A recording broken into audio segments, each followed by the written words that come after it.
Bonjour disciples d'Impact, nous continuons notre dynamique à la découverte de la parole et aujourd'hui nous continuons dans Genèse au chapitre 17. Genèse au chapitre 17. Ici on voit les enfants d'Israël qui continuent leur marche dans le désert conduits par le Seigneur.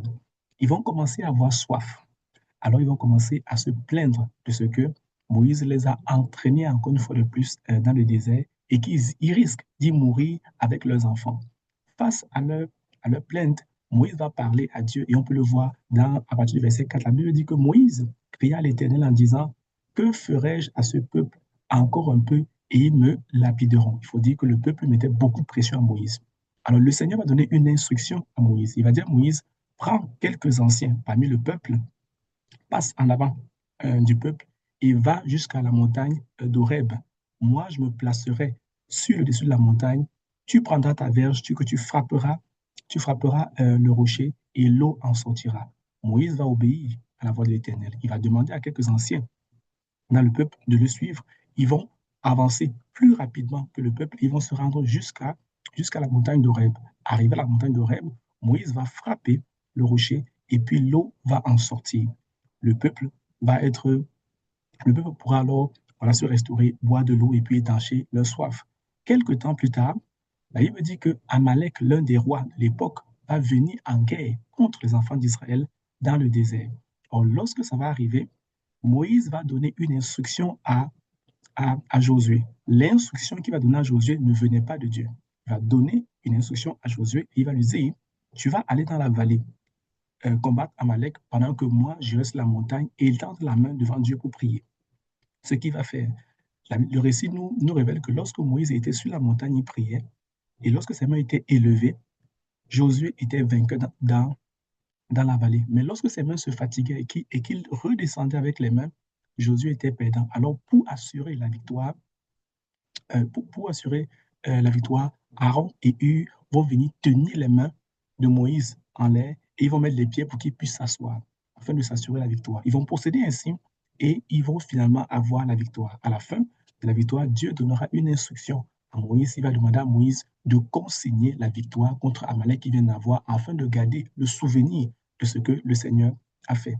Alors, quelles sont les leçons que vous et moi, on peut tirer de ce chapitre aujourd'hui? La première des choses qu'on peut tirer comme leçon, on le voit encore dans l'attitude de Moïse. Lorsque le peuple s'est mis à se plaindre et que Moïse était exaspéré, il est allé crier à Dieu. Ceci montre que dans votre vie et dans la mienne, Dieu vous demandera souvent, Dieu me demandera aussi de faire certaines choses. Sauf que les personnes avec qui nous devons travailler, si jamais vous êtes un ministre de Dieu, si jamais vous êtes un père de famille, une mère de famille, qu'importe, les voies que Dieu va vous demander de suivre, quelquefois votre entourage va être très plaintif à cause de la perte de confort que cela peut engendrer. Le but, ce n'est pas essayer de vous justifier, c'est de venir parler à Dieu. Dieu, qui est le pourvoyeur, va pouvoir, tout comme il a pourvu au niveau de la montagne d'Horeb, s'il y a un quelconque manquement. L'autre chose, c'est on voit ici que lorsque Dieu a donné l'instruction à Moïse d'aller au niveau de la montagne d'Horeb, il lui a demandé de prendre des anciens. Pourquoi Dieu demande à Moïse de prendre des anciens pour aller frapper le rocher au niveau de la montagne d'Horeb? Eh bien c'est assez simple, du moins ce que Dieu m'a fait comprendre par rapport à ça, c'est qu'il avait besoin de témoins.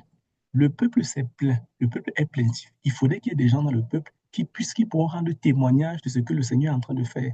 Alors, parce que les anciens sont allés avec Moïse, ils ont vu frapper le rocher, ils ont vu l'eau en sortir.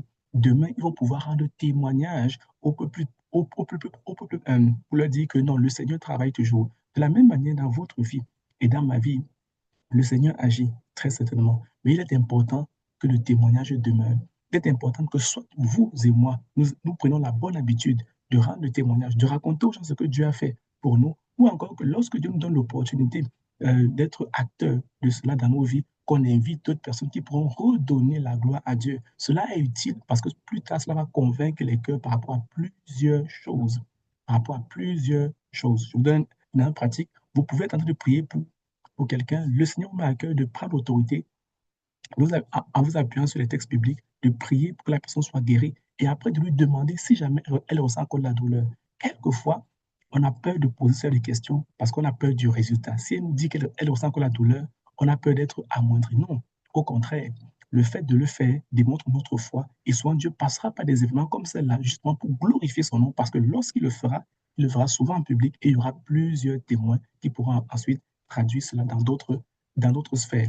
À la fin du texte, dans l'épisode d'Amalek, on voit que la victoire de Josué dans la vallée était intrinsèquement liée avec la posture de Moïse en train de prier. Cela nous révèle simplement que les victoires physiques dans lesquelles vous et moi, nous pouvons marcher, commencent d'abord par des victoires spirituelles.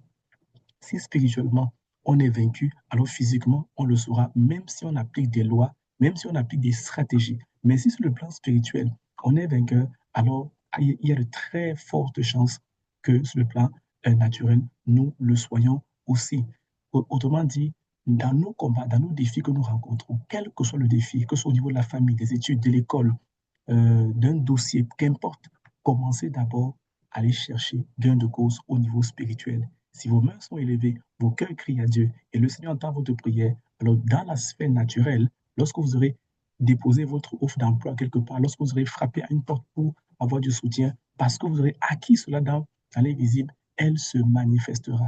Et à la fin, le Seigneur va pas demander à Moïse de ratifier tout ce qu'il avait fait afin de conserver le souvenir des choses qu'il aura accomplies. Eh bien, ça veut simplement dire que vous et moi, bien-aimés, nous devons avoir aussi notre livre de souvenirs où nous écrivons dans ce livre-là ce que le Seigneur fait dans nos vies. C'est un livre qui pourra nous servir demain pour booster notre foi, pour nous encourager dans différents domaines. Donc voilà un peu les leçons que j'avais à tirer en lien avec ce texte qu'on lit aujourd'hui. Je t'invite ici à mener toi ta propre lecture, à tirer des conseils, peut-être les mettre en commentaire, ça peut être cela pour aider quelqu'un. Avant de se laisser, on va se prendre un mot de prière en lien avec ces vérités. Et nous te rendons grâce de tes bénédictions, Seigneur, pour ta parole. Merci, Père Seigneur, pour les leçons que tu donnes, Seigneur, aujourd'hui au travers de la vie de ton serviteur Moïse.